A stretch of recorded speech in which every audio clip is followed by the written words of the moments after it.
What are some examples of globalization?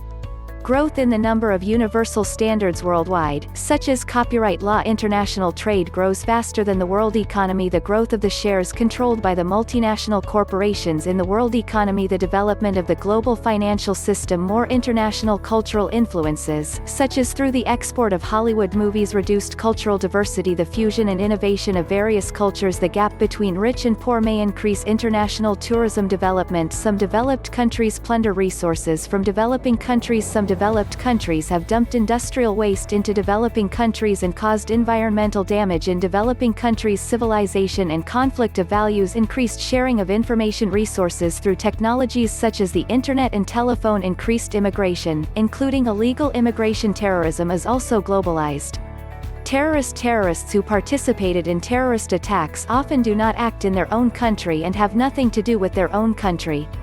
There is an economic theory that a relative advantage makes free trade more resource efficient and beneficial to both parties involved in trade. After World War II, the adoption of many international organizations such as the GATT has caused the barriers between international trade to be greatly reduced.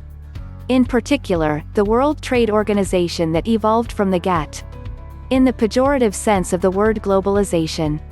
Philip Morris suing Uruguay over its anti-smoking laws. This multinational is literally so big and powerful that they can infringe on a country's sovereignty. Transfer pricing, companies legally transferring all goods through tax havens so that companies registered in these locations can record all profits so that taxes at source and destination are reduced to near zero. The homogenization of cultures brought about by the influx of American movies and books. Walmart transferring production jobs to cheap countries is explained in the movie, The High Cost of Cheap Prices. The American middle class has become unemployed as a result, and the Chinese laborer still can't afford to buy the goods he produces.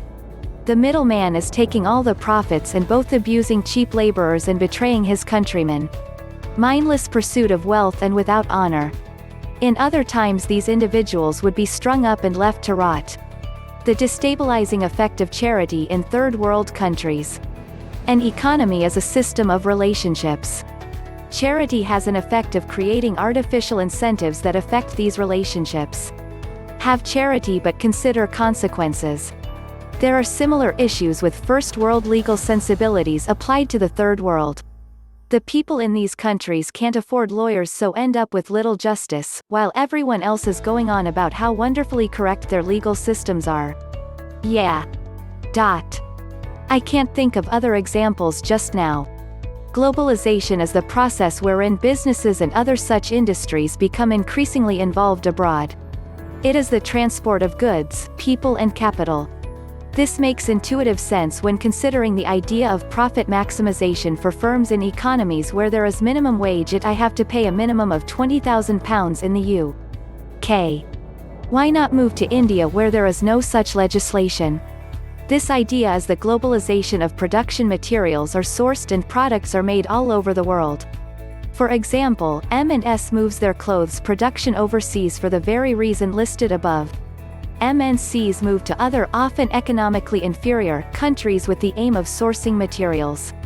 Arguably the biggest example of this is the actions of the British Empire. This developed extensive political, military and commerce links, which refers to the trade links made. In India, the spices were traded for guns, for example.